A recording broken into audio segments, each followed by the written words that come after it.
When you set out to write a story, most people subscribe to the theory that you need a beginning, a middle, and an end. But the developers of Deliver Us the Moon Fortuna have a different approach to constructing a narrative.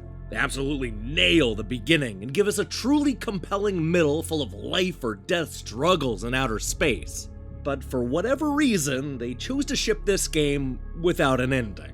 The whole thing is building up and adding layers to the mystery, only to conclude with a giant cliffhanger and the promise that a resolution will eventually come in the form of free DLC. Unfortunately, I don't have the time to wait around for an ending that should have been here on day one, which makes this otherwise captivating adventure hard to recommend.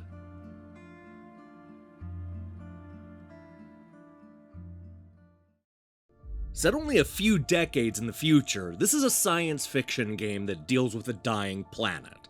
Earth has all but run out of its natural resources, which has forced humanity to look elsewhere for its energy.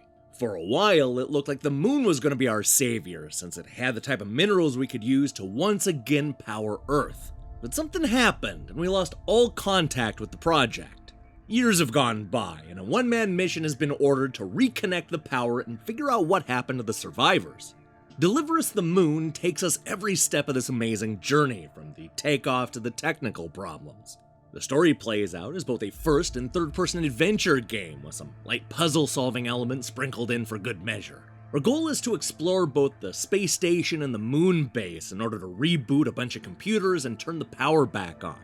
We're basically a glorified IT worker who's been tasked with investigating the remains, reading old emails, listening to voice recordings, and eventually watching holographic video replays, all in an attempt to figure out what really happened.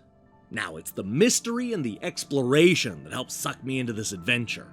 I also really like that sometimes we're floating through the space station or getting major air on the moon's surface. The developer does a lot with this premise, and I appreciate the lengths they go to keep the adventure fresh.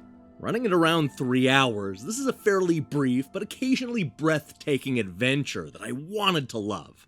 I want to be able to champion this type of realistic science fiction game and reward the passion and ambition, but there's something about Deliver Us the Moon that is just holding me back, and that's the ending. As I mentioned at the top, there's no ending here. I don't mean that in the sense that it has a bad ending, but rather that everything is left incomplete. You read the emails, listen to the voices, and watch the replays to see it all building to something. But that something is never actually revealed nor paid off. There's a lot of build-up to nothing. Don't get me wrong, the journey to get there is interesting, and the mystery really ramps up towards the end. But the conclusion is so abrupt that it felt like I had missed something.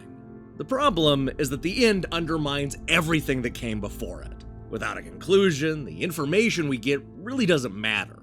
I mean, it's nice to know, and some of it is genuinely interesting, but it's ultimately just narrative noise that doesn't really amount to much. It's a series of things that happen for some reason. That reason will supposedly be revealed in upcoming DLC, but there's no indication of when that will come. In fact, there's nothing in this game to even suggest that the story will continue in one way or another. So you either need to stay up to date with the Deliver Us the Moon news or get tweeted by the developer in order to know there's more to come. On the other hand, it is nice that the developer has a plan for the conclusion, but it's hard for me to get behind the idea that this is an incomplete package. And not in an episodic kind of way where everybody knows that it's going to be released in chunks, but rather in a way that suggests they either ran out of time or simply wanted the conclusion to be open-ended. Either way, I don't think you should spend money on an incomplete game with the vague promise of a real ending somewhere down the road. Who knows, maybe the DLC will come and it'll wrap everything up in such a way that the game is considered by most to be a must-own classic. But without the ability to see into the future, I'm left with no other choice but to caution you from buying Deliver Us the Moon Fortuna.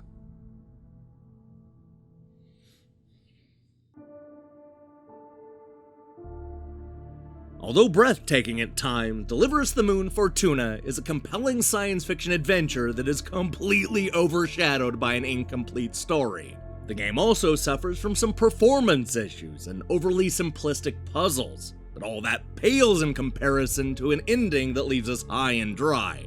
If you're intrigued by the premise and want to go on the adventure, then I strongly recommend you hold off until the developers complete Deliver Us the Moon. Don't buy a half-finished game.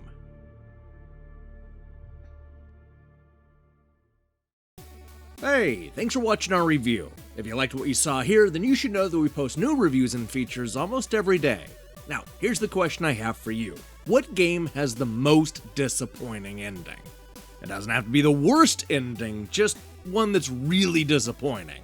There are a lot of them out there to choose from, so I can't wait to see what you come up with. In other news, I'm currently hard at work on a review of My Brother Rabbit, as well as a bunch of horror-themed games. So do me a favor and click that subscribe button and support what we're doing here. Until then.